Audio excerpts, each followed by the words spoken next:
Today is one of those days that silver gives us a surprise. It is actually behaving like a precious metal. Yeah, believe it or not. I'll explain today's silver price boost as we explore.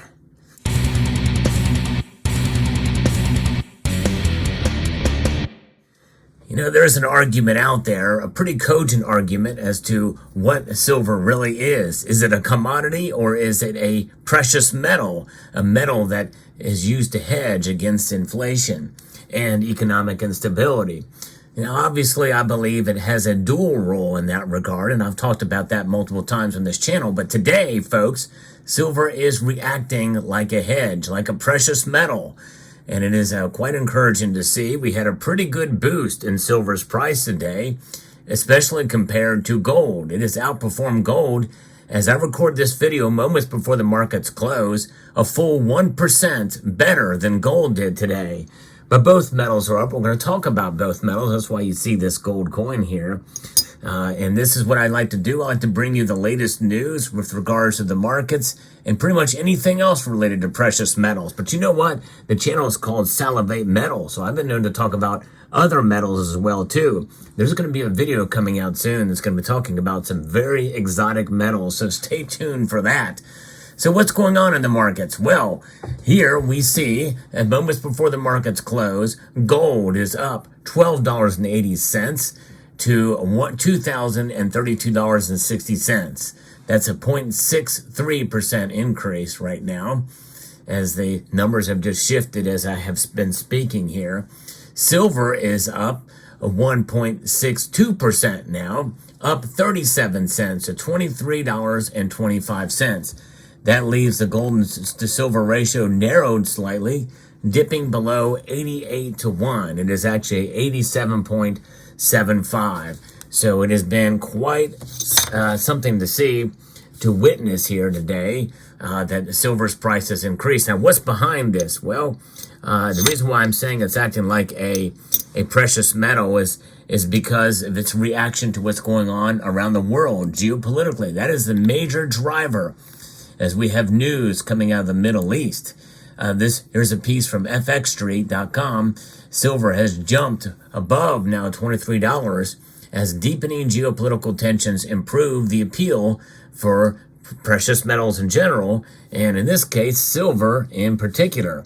And as you can see here, I've displayed some Australian silver pieces here, both a gold nugget here, and then we have the silver bullion coin that was first released in 2016. And now it is on hand for us to witness here. Let's get the display in place here. So silver witnesses significant buying interest as volatility expands due to deepening Middle East crisis. And this is something we've not seen in a while, at least to this magnitude, because of the geopolitical tensions. Does this mean that gold is near topped out because of this thing, because of what's been going on there, and people are putting their money into silver? Silver does tend to outperform gold during huge run-ups or fairly large run-ups like this. Will it continue? We'll find out. Geopolitical tensions heightened after 3 U.S. service members were killed, stationed in northeastern Jordan, by an aerial drone attack. May they rest in peace, and we thank them and their families for their service. What a horrible thing. But meanwhile, continuous attacks on commercial shipments through the Red Sea have kept broader markets on their toes. And the White House National Economic Council Director Lael Brainerd said last week that Iran-backed Houthis' attacks on ships in the Red Sea appear to have less impact on their supply chain against other economies. That's right, because we don't use that passageway nearly as much. I think only 16% of U.S. traffic goes through there, commercial traffic. Market participants will focus this week on the first interest rate decision of 2024 by the Federal Reserve, which will be announced on Wednesday. The Fed is expected to keep interest rates unchanged at the rate of 5.25% to 5.5% for the fourth straight time, and I agree with that completely. Most that look at the Fed Watch tool agree as well. Investors would keenly focus on whether Fed policymakers would soften their tone for the restrictive interest rate narrative amid moderate increase in core personal consumption expenditures. That's the PCE price index for December. So that's what we're looking at there. Now, according to the technical breakout of silver, there's a consolidation form that range between $22.60 and $23 on a 2-hour time frame. Silver may extend its upside journey towards a horizontal resistance placed from January 5th high of around $23.52. Now, they refer to it as the white metal, but I don't want you to think that silver is racist by any chance, because it does have a very reflective tone to it. But in reality, its color is indeed the metal itself. Silver is its own kind of color. It is not white. So there that is. Interesting. But nonetheless, the 50-day period exponential moving average near $22.75 continued to provide support for the silver price bulls. So in other words, we're likely to fall below that, but we'll see here. And I think I'm of the same mind. I don't think we're going to see it fall much below $22. It did dip there very slightly for a brief amount of time.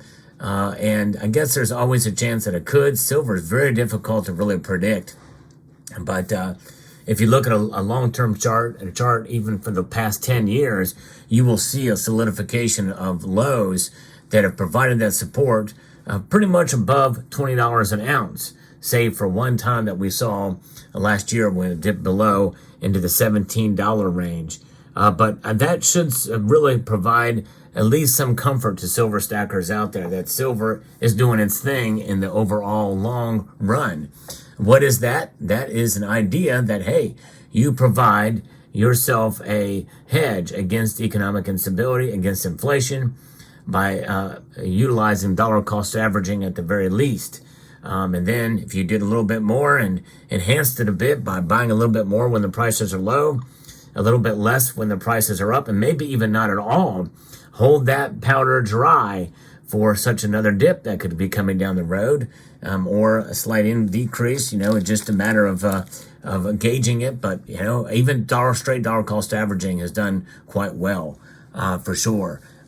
There's been example and time again where people have borne that out to be the case, because they understand that silver is more than just a metal that should be reflected upon, pun intended, for its price, but because you're holding wealth outside of the system. Now, let me referencing another piece from Reuters about gold's performance here. Gold did climb as well, too, as rising tensions in the Middle East lifted demand for the safe haven asset. And markets awaited a Federal Reserve policy decision later this week for more clues on the timing of the year's first U.S. interest rate cut. So that's what's going to be coming. Now, what we've seen here with Washington was considering its response to the first deadly strike on its first forces in the Middle East since the Gaza war began after the drone attacks in northeastern Jordan at the weekend killed 3 U.S. servicemen and wounded at least 34. There will be some response, and likely this thing could lead to a wider conflict, which is why people are nervous, which is why gold's prices are going up. But there's not quite as much headroom, I think, for gold, as again, it's testing, firming up near the all-time high nominally in price. And so, therefore, I think we're going to start to see more and more activity and nervousness as those strikes are levied against Houthis or maybe even Iran. Some people feel we should go into Iran because they're the ones that are behind it. Let me know what your thoughts are about that below. Whether we should have what our response should be militarily in that case. That has ratcheted up the tensions in the Middle East even higher. And that's what has the money moving into gold and especially the silver market in a safe haven demand basis.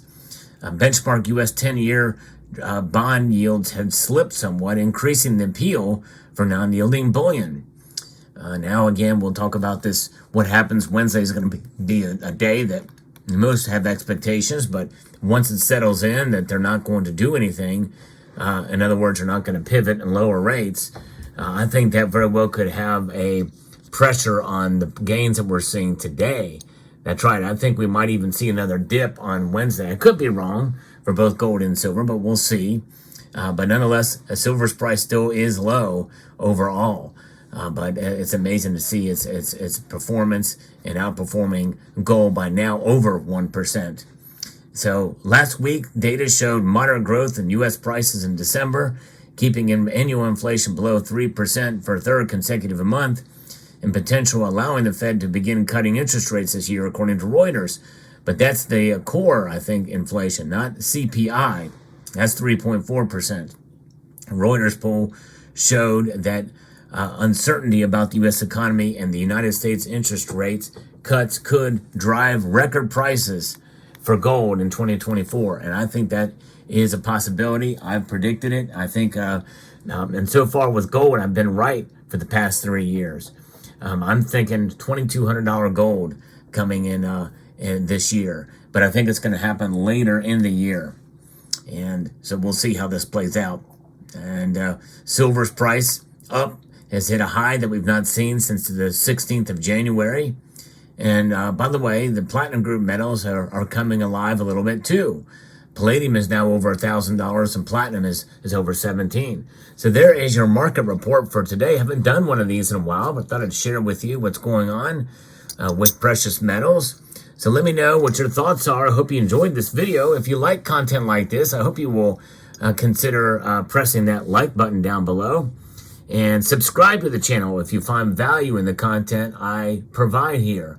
And stay tuned. At the end screen, you're going to see 2 videos pop up. I encourage you to check those out. Most likely you have not seen those. And if you have seen those, check out some of the other videos I have posted lately that maybe you haven't seen. I want to extend a multitude of gratitude to each and every one of you for taking the time to watch this video. It is my 11-year anniversary today. So thank you all. It's without you, it's because of you that this channel even exists. So a multitude of gratitude to you all. And I want to encourage you to please rate, share, comment, and subscribe.